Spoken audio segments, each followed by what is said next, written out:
Hey guys, it's Jenny Wolek with the Wolek Group, Keller Realty in Tulsa, Oklahoma. I am super excited to be back with our agent success secrets. Thank you to my guest today, Joe Delia in Rochester, Michigan, Yes. for being on, Joe. I'm so excited to chat with you. Yeah, thanks for the invite.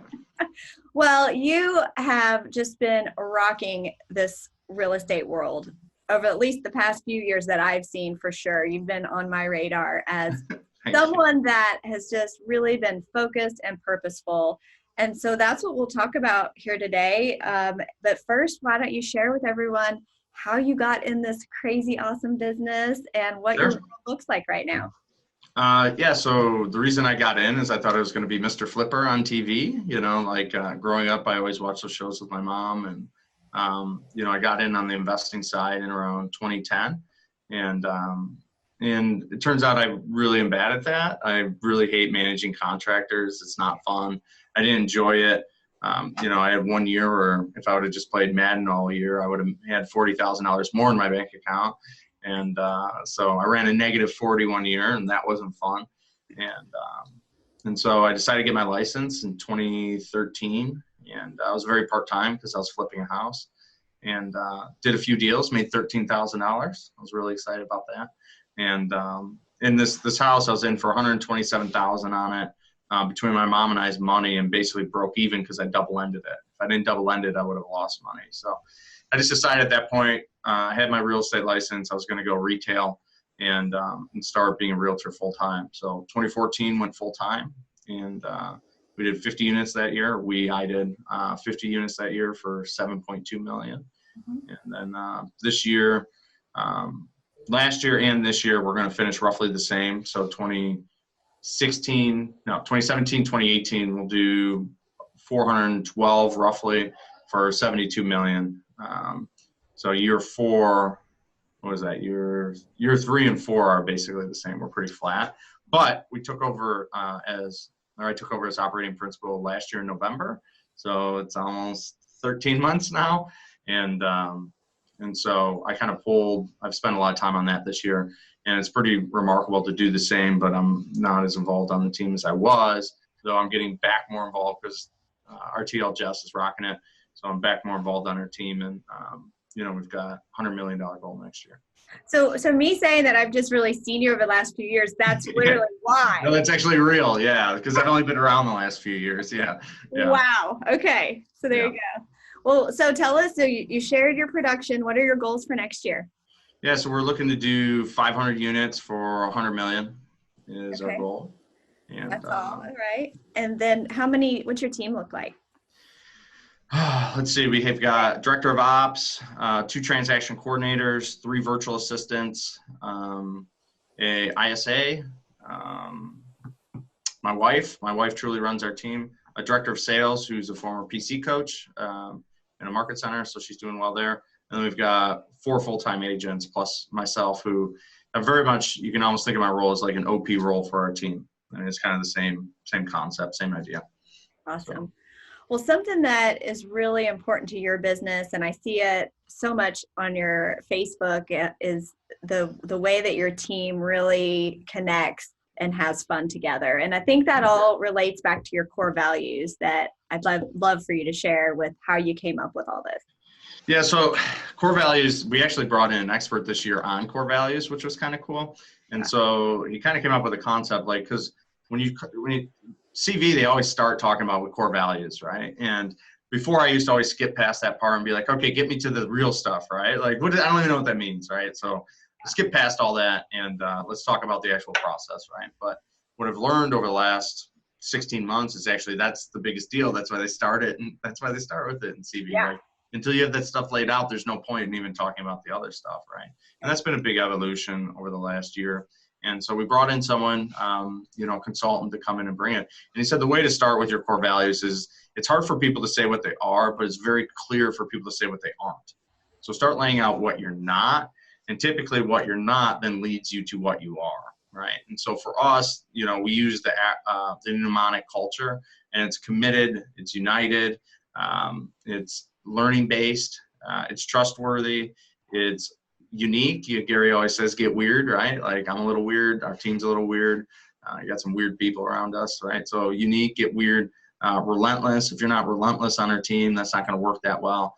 And empowered. Everyone's empowered to control their environment and control their results. And we truly, if you don't match those core values, I don't care if you're in the market center or if you're on our sales team, it's not going to work. It's not going to work. Yeah. And it sounds like you've already experienced some comings and goings already on your team and your. Yeah. So we peaked this year at 51 people on the team. What? And, yeah, we had 51 people. And on your real estate team. What's that? On your real estate team. Yeah, 51. Okay. Got it. And the funniest part about that is, and good people, these are good people, but we ran into where we started really higher, and I was, you hear a lot of people talk about more agents. And what I've actually found is I'd rather roll with a group of A's than a big group of C's. And it's not that they're C's, they aren't C's as people, they just were C's within what we were trying to do, right? And we were C's for them, right? Because there wasn't a match. And so we're down, I shouldn't say we're down. I mean, we're at 21 people, which is still a good sized team. And the funny thing is we had our second highest closing month last month with 21 people. We closed 44 units last month. That's our second highest ever. It's our number one October ever. And, 44 units is 44 units. That's not bad. So, and we did that with, 4 full-time agents. So, I'd rather roll with a group of A's and those A's starts with culture and matching culture. And today I'm confident to say we have our best team ever. And we do really get along, and we hang out and we have a good time. So. Yeah. Well, clearly you have found the right secret sauce in the people and searching for the talent. So you got your core values down, and then how are you sharing your vision with them to attract those kind of people? Yes, that's been an evolution over the last year too. So, I've basically decided at this point, and this is going to sound weird, but we need to own or control everything that touches real estate, touches our market center, touches our sales team. And that goes for mortgage, that goes for title, that goes for inspection companies, that goes for property management, that goes for property services, that goes to the charities that we contribute to, that goes to the photographer, that goes to, coaching, consulting, education, you name it. If it touches our market center or it touches our sales team, we need to control it, including being our own landlord. All these different things is the intention. And then and create an investment trust that can build wealth for the associates within our office and the people on our leadership teams and agents on our team. And so we're rapidly, we started a third-party transaction coordinating company. I'm opening up insurance next. I'm getting my insurance license right now. I'm not drowning our director of ops yet with property management, though. She's been warned we're 30 days out. So she's got 30 days to get her stuff together, and then we're going with that. So we're in full go mode. And if it touches our market center, it touches our team, we're going to own it or control it. Wow. Where does this drive in you come from? Honestly, yeah, that's a good, interesting question. I think it comes this is kind of the line I've been using lately. I've been noticing things that are causing us problems, and it's so much easier to get rid of the problem if we just control it or own it. And so as problems arise, we're removing these obstacles and these hurdles to jump that are causing noise for our different companies that make good money. Like the inspection business is never going to spin off a lot of money, right? But what it can do is we can do pre-inspections on our listings and it not cost us a ton of money. We can provide a fantastic inspector for the market center for the new agents don't have existing inspector relationships, right? So there's all these different things. Oh, home warranty, right? Last year we sold 190 home warranties, like 2 years in a row. And that doesn't even include what the market center is selling. So like, why don't we just pay ourselves for home warranty? And so anything that touches us, the drive comes from eliminating noise to allow the people to go fast within our organizations. I had a conversation with someone recently, and they're like, well, if we can get mortgage too. I'm like, no. Like, it's not if anymore. Like, we are mortgage, right? Like, it's not if, it's, well, mortgage can, right? What can mortgage do for us now? And that doesn't mean, Keller's got its mortgage company too, and we'll have them in our market center also. But even in Gary's wildest dreams, he said he thinks he can get to 35 35% market penetration. Well, that means 2 out of 3 people are still not using Keller Mortgage then. So why don't we create a mortgage entity in which can? So, it's really about eliminating noise, which then can allow us to go so much faster.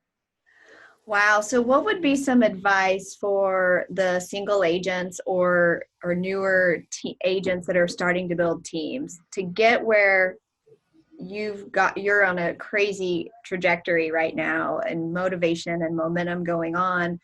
Maybe not everybody's at your speed. So what are some things you've learned along the way in your 4 years in the biz that would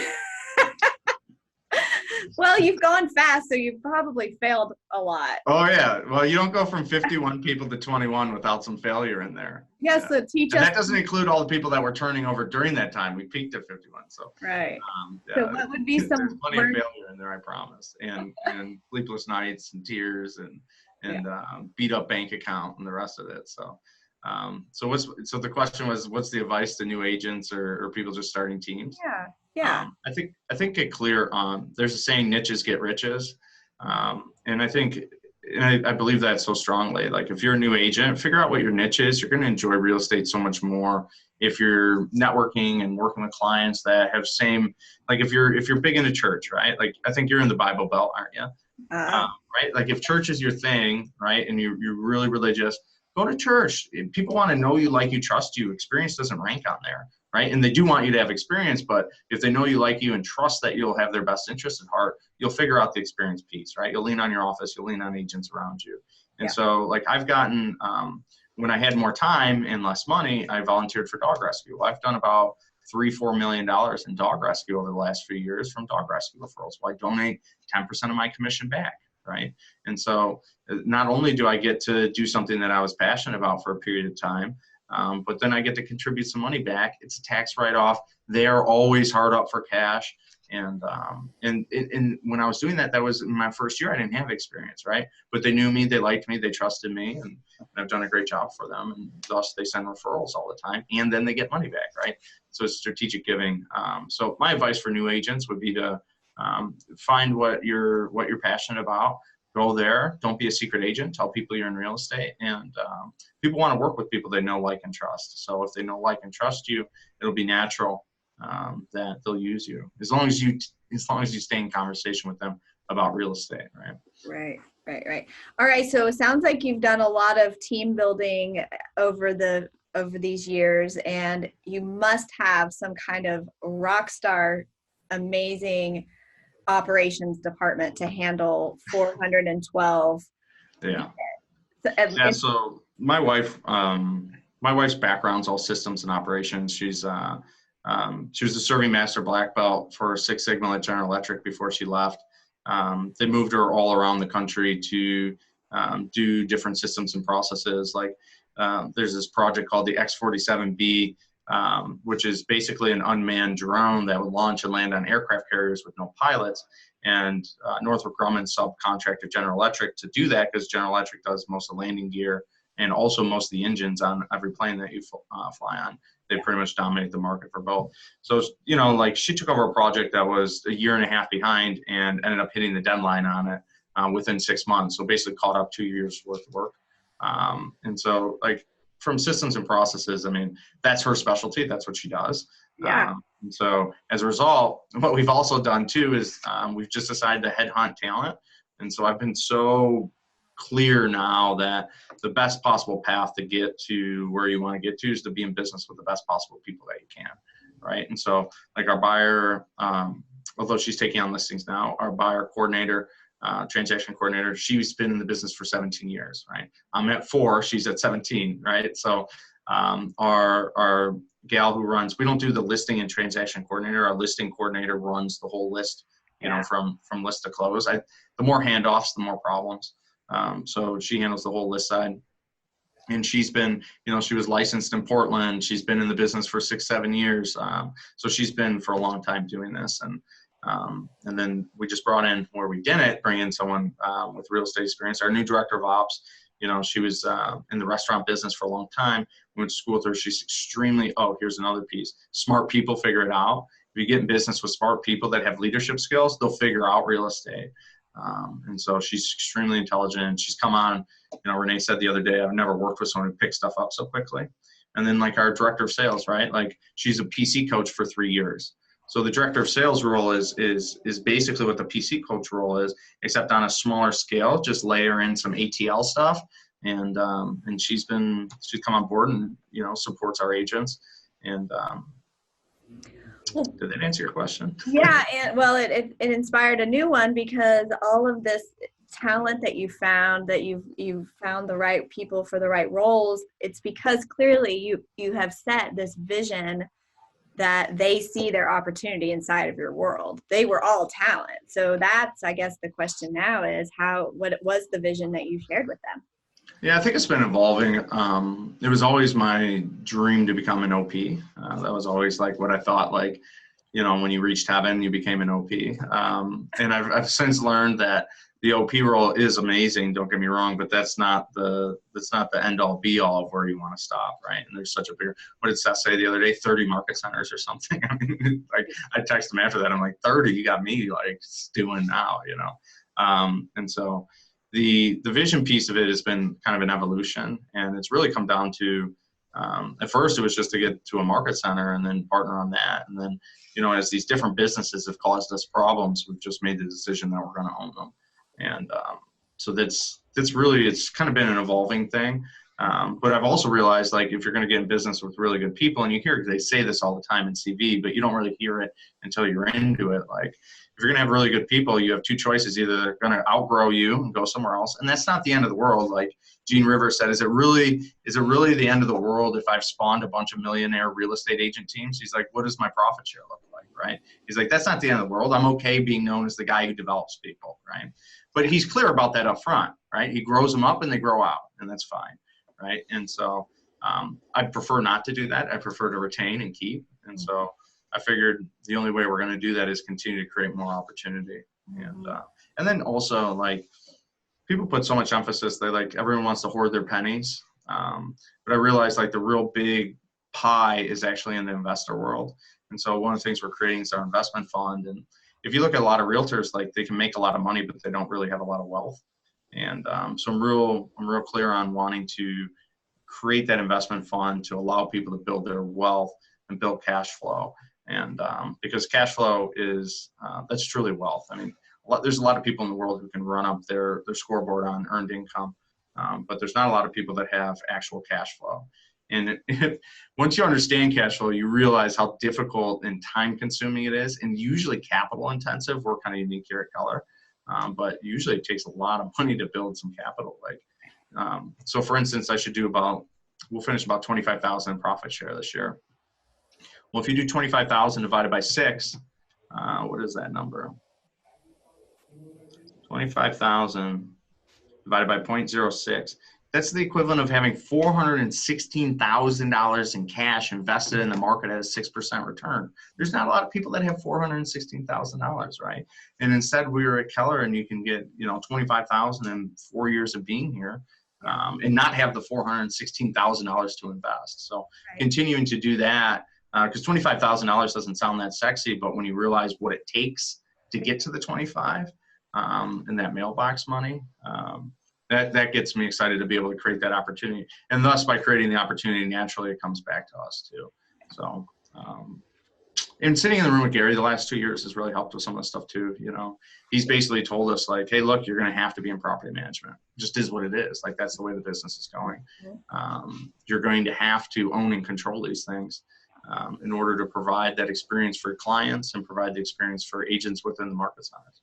So, yeah, that's good. And so you're creating this big world, you have this vision, these people are having fun with you. Let's just touch on, in our final minutes here, some of the fun that you guys are doing for client events, because it looks like you're always doing something, always. Yeah, so, the client events, I think, is one of the great opportunities to get belly to belly with people again. And have you ever read the book Culture Code? Yes.